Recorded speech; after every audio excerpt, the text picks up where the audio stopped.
What's up, YouTube? So before we get started with this video, on first take, they're going to be talking about the Dallas Cowboys and who should get max contract. Should it be Ezekiel Elliott or Dak Prescott? So let's see what they have to say about that. The quarterback has to get done first. And Dak has earned it as the face of the Dallas Cowboys. That's different than just a quarterback. You're occupying the most iconic position in American team sports at this point in our country's history. It's the quarterback of the Dallas Cowboys. Yeah. But Zeke, is he the face of the Dallas Cowboys, or is Ezekiel Elliott the face of the Dallas Cowboys? I think ultimately long term it's going to be Dak because of the way he carries himself, because of all those leadership qualities, and the fact that he's a good player. So you got to do him first. I agree, and he's going to have to get paid much more than Ezekiel Elliott. But if the question is who deserves top dollar, then I'm saying we're talking about for their position. The top dollar at quarterback is $35 million a year. I'm not giving Dak $35 a year. The biggest guarantee is $110 million. I'm not guaranteeing Dak $110 million yet. Ezekiel Elliott, who's going to be entering his age 24 season, top dollar is a little bit over $14 million. What Todd Gurley got. Guarantee is $45 million. Right. So I will give Ezekiel Elliott top dollar as a running back, even if I pay Dak more and do him first, because Dak is not an elite quarterback. Zeke is an elite running back. Well, but Dak, the thing. So what I would do with both of those guys, I would give both of those guys a max contract. And let me tell you why. So Ezekiel Elliott, he's obviously an elite running back, if not the best running back in the league right now. So he commands a max contract as long as he stays out of trouble, because he's been in some trouble. But that's for another video. And as far as Dak Prescott, I would give him a max contract too, for one, because that's what the market commands right now. Whenever you're starting re-signing your quarterbacks, the trend is you're going to be the highest paid quarterback until the next person gets signed, and next person, and so on. So I would give Dak Prescott a max contract, because that's what the market commands. I would also give him a max contract because he has been producing for the Dallas Cowboys. So what was that last year? They made the wild card, and I do believe they beat the Seattle Seahawks, and then in the next round they lost to the LA Rams, which went to the Super Bowl and lost to the New England Patriots. So Dak Prescott he is a quarterback that can get you to the playoffs and get you relatively deep, which I expect him to do this year. So between both of those guys, I give them both max contracts. Definitely Ezekiel Elliott because he commands it, because he's an elite player, and for Dak Prescott for the reasons I just said too. So let's continue. That Dak means to this team is far more important than what Zeke means to this team. If you think about it, I understand that Dak has had struggles at different points throughout the regular season, but in the playoffs, when we're talking about what is important, he's the guy who steps up. You go back to his rookie season, he went toe-to-toe with Aaron Rodgers. If it wasn't for an outlandish pass by Aaron Rodgers, he would have won. And in that game, he led three fourth-quarter scoring drives against Aaron Rodgers when they needed it and put him over the top. Last year in the playoffs, he led a game-winning playoff drive in their first game. He is the guy. I know Zeke is very important, and the offense is built around him. And you're kind of going off on a little different tangent there when you're arguing who deserves to get paid more for their position. Who's more valuable to this team is how I understand this question. And by far, it's Ezekiel Elliott. I think so. So Ezekiel is more valuable to the team, and he's probably the number one running back in the league right now.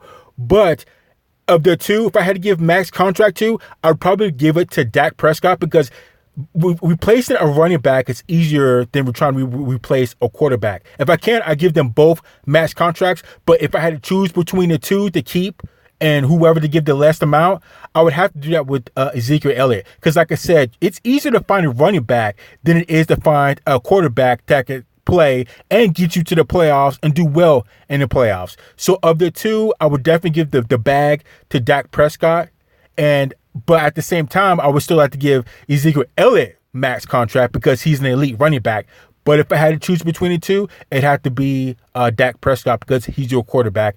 And those are few and far between a good quarterback that can get you to the playoffs and make some moves. So let's continue. Oh, I think you're right, Fox. Is Ezekiel at the Elliott? same time. I'm sorry, it's Dak Prescott. That's called a Freudian slip. Freud's been discredited. Just about everything that Freud said was wrong. You just proved them right. You just undid decades of work. When you look at the value of the position, the quarterback is the most valued position in sports as far as I'm concerned. It's like having a solid point guard in basketball. Yes, the number is high. It's $30-some-odd million. It's $100 million in guarantee. But that's the market, Max. That's the market. Think about it. In any job that you do in this country, there's a market that is set. for all of us that's on television. There's a market that's set, and we want to be paid according to the market. And he wants to be paid, Dak, that is, wants to be paid according to the market. We can argue that he's not elite. Who's to say he's not elite? He's in an offense that does things different. Okay, they don't allow him to push the ball down the field 50 times a game. They don't allow him to pad his statistics. There's a reason for that, He's though. not in a Stafford-type situation in Detroit where they throw the ball all over the lot for 5,000 yards. He's not in that situation. He's not in a Jared Goff offense that pushes the ball down the field. What he does is he wins football games.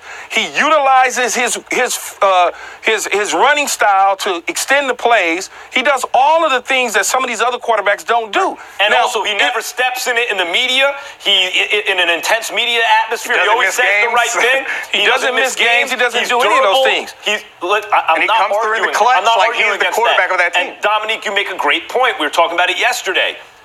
Think of how many scores he was down against Green Bay. He never gave up, and so the team followed him. And if not for, I think, the best football talent at the position of all time, making one of his great all-time throws, Dak wins that game. I get it. He's got that stuff on the inside. But NFL, hard cap. You got to rob Peter to pay Paul. Dak is not the type of guy to elevate a whole team yet. Max, I'm going to tell you again, stop believing in the cap. They can pay who they want to pay. It's called restructuring contracts. It's called finding the money. Jerry Jones has plenty of cash to find the money. Trust me. How could you? So I understand where you're going with this, Max, but like Keyshawn Johnson said, that they can't find money if they really want to pay you off. And I would you definitely got to pay your quarterback off before you take care of really anybody else, especially running back, because who's probably going to have a longer career is probably going to be Dak Prescott. And like I said, good quarterbacks that get you to the playoffs and do well in the playoffs, they're few and far between, but you can pretty much bet you can find a running back that could at least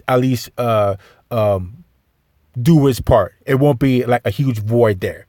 Granted, Ezekiel Elliott is a baller. He's a number one running back. But of the two, I would definitely take care of my quarterback because he's very hard to replace. So let's continue. How can you argue that he's not elevating his team when you just admitted that he was the reason why they were even in the game in that playoff game against Green Bay? And again, he led a game-winning drive in their first round last year. He is elevating everyone around him. And I understand that he hasn't done well necessarily statistically matched up with other elite quarterbacks, but that part of that we all agree is Scott Linehan. But Dominic, that's not year. true. The statistical side is not true. Carson Wentz, Jared Goff, and this guy all came out at the same time. You look at their numbers. Very similar. Everybody's numbers are on par.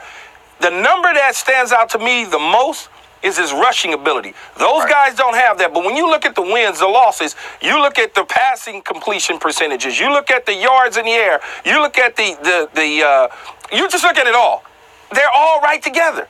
They're all stacked on top of each other. I would say the difference is his durability. Because if Carson Wentz had his durability, I don't think this would be close. But he doesn't, and so you can make the argument. But look, Carson Wentz got the contract. We can table that. Russell Wilson, I think, deserved the money. I wouldn't have given Matt Ryan the deal. I wouldn't have given Matthew Stafford that deal. I wouldn't have given Kirk Cousins the deal he got. Just because they got it doesn't make it a good decision. Pay a quarterback, Max, who you gonna pay?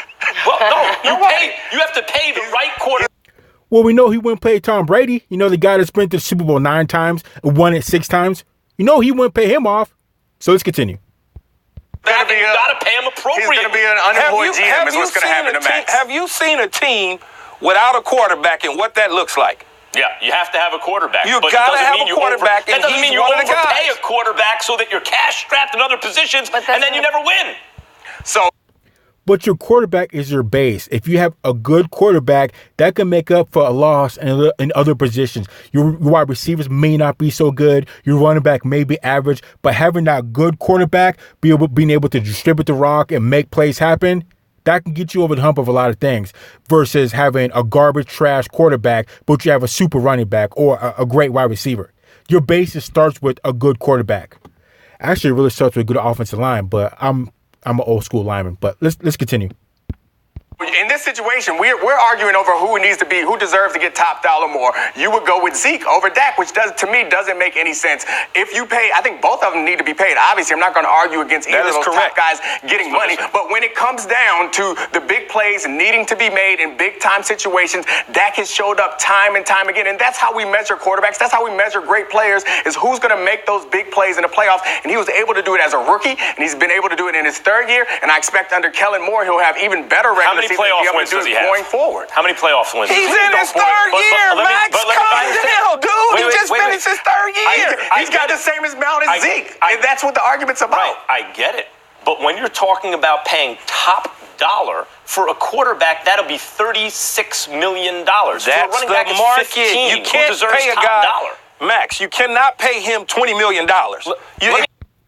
So, again, like what Keyshawn's trying to say, that's what the market commands. It's not his fault that he's in a situation where for each quarterback that gets signed, they get more and more money. It's not his fault. He just happens to be in the flow of his contracts coming up, and each quarterback that gets signed is going to get more and more money. Now, is Dak Prescott an elite quarterback? I don't think so. I don't think so at all. But he gets the job done. So with that, I would still give him the max contract. Plus, he's got you to the playoffs, beat the Seattle Seahawks, will be Russell Wilson, and got you to play a decent game against the LA Rams. So give Dak his money. Got me up here stuttering. So let's continue. It doesn't work like that. The market says that this is what it is. Now, look, is he going to be the highest paid quarterback in the league? No. Should he be in that bunch somewhere? Yes, he should be. If the number's 36, he should be at 30, 31, 32, whatever that number is. But he shouldn't be 25, 26.